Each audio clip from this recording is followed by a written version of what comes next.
সুপ্রিয় শিক্ষার্থী, আসসালামু আলাইকুম। কেমন আছো তোমরা? সাধুবাদ জানাই বিলাল লার্নিং ল্যাবে। এখানে তোমাদেরকে ইংরেজি সুন্দর মতো জানানো হয় এবং ব্যতিক্রম ধর্মী কিছু রুলসও তোমাদের শেখানো হয়। আজকে কিছু জেনারেশন নিয়ে তোমাদের সাথে আলোচনা করব। সেটা হচ্ছে আমরা সবাই পরিচিত আছি জেন জে নিয়ে অথবা জেন জেড নিয়ে, কিন্তু এর আগে কতগুলো জেনারেশন ছিল, এদের নাম ছিল আমরা হয়তো জানি না, এবং আমাদের পরবর্তী জেনারেশন কি হবে সেগুলোর কিন্তু বিভিন্ন ডায়েরিতে এবং বাইবেলে বা বিভিন্নভাবে উল্লেখ করা আছে। আমরা সেগুলোর আজকে জানবো স্মার্টভাবে। আমরা ডিজিটাল প্ল্যাটফর্মে বা ডিজিটালাইজেশনে এগুলো অবশ্যই আমাদের মনে রাখা লাগে, আমাদের প্রজন্মগুলা। যেমন যারা মূলত 1928 থেকে 1945 এজে জন্মগ্রহণ করছে, মানে 1928 থেকে 1945 সালে জন্মগ্রহণ করছে যারা, সেই জেনারেশনটাকে বলা হয় সাইলেন্ট জেন, মানে সাইলেন্ট জেনারেশন। তারা সবচেয়ে বেশি নীরব থাকতো, নীরব জেনারেশন তারা।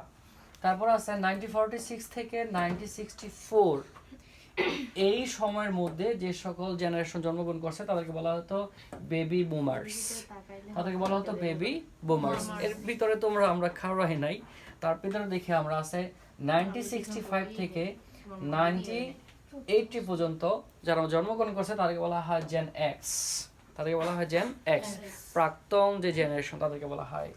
এবার আসি 1981 থেকে 1996 এর মধ্যে যারা জন্মগ্রহণ করছে তাকে বলা হয় মিলেনিয়ালস, মানে এই যে আমার এই যে যারা আছে, যারা মনে করো 1981 থেকে 1996 এর মধ্যে যারা জন্মগ্রহণ করছে, মানে 1981 থেকে 1996 সালের মধ্যে যারা জন্মগ্রহণ করছে তাদেরকে বলা হয় মিলেনিয়ালস। মিলেনিয়ালস কারা? এখন প্রশ্ন করতে পারো, স্যার এটা হচ্ছে যারা মনে করো ইন্টারনেট, মোবাইল এবং সোশ্যাল মিডিয়া উন্নত হওয়ার সময় যারা জন্মগ্রহণ করছে, মানে আরম্ভর দিক থেকে। এই সময়টা বলা যায় এরা হচ্ছে আমাদের যেই ডিজিটাল সময়টার সাথে এরা পরিচিত হয়েছে এবং অ্যানালগ সময়টার সাথে পরিচিত হয়েছে। মানে তাদের শৈশবটা অনেক সুন্দর ছিল, এবং তারা যখন কলেজ থেকে লেখাপড়া শুরু করছে তখন থেকে আধুনিকতা শুরু হয়েছে। আর এখন তোমরা যারা আছো তারা তো অবশ্যই অনেক আধুনিক, কারণ তোমরা 2000 সালের পরে জন্মগ্রহণ করছো। আর আমার মতো যারা আছে, যারা 1981 থেকে 1996 এর পরে জন্মগ্রহণ করছে তারা হচ্ছে মিলেনিয়ালস।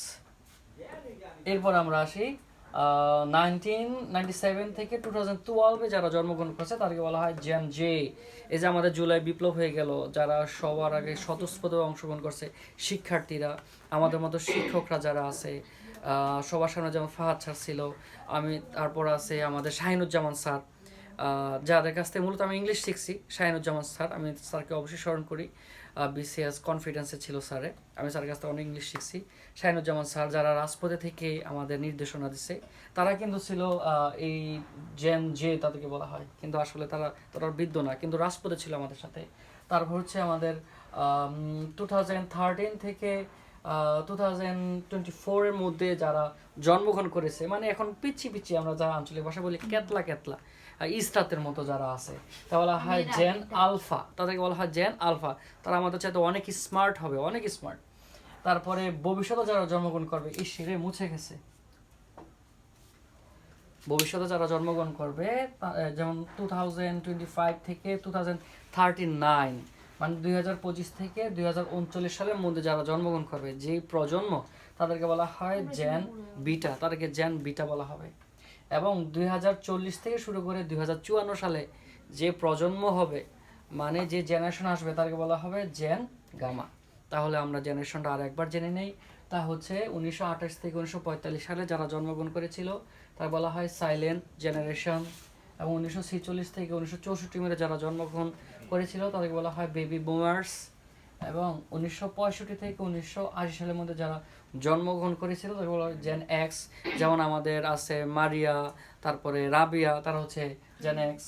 তারপর আছে তারা অনেক আগে ছিল, যারা পান সুপারি খাইতো।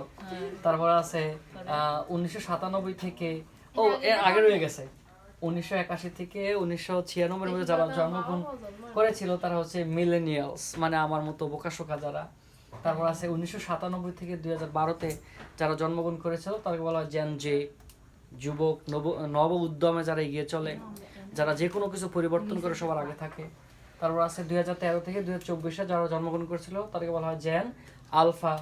তারপর আছে 2025 থেকে 2039 সালে যারা জন্মগ্রহণ করবে তাদেরকে বলা হয় জেন বিটা। তারপর আছে 1940 থেকে 2054 সালে যারা জন্মগ্রহণ করবে তাদেরকে বলা হয় জেন গামা। ঠিক আছে, এগুলো মনে রাখবে, অবশ্যই ভবিষ্যতে কাজে লাগবে। ঠিক আছে, আল্লাহ হাফেজ। বন্ধ করো। এবার আমরা আমাদের পড়ায় আসি।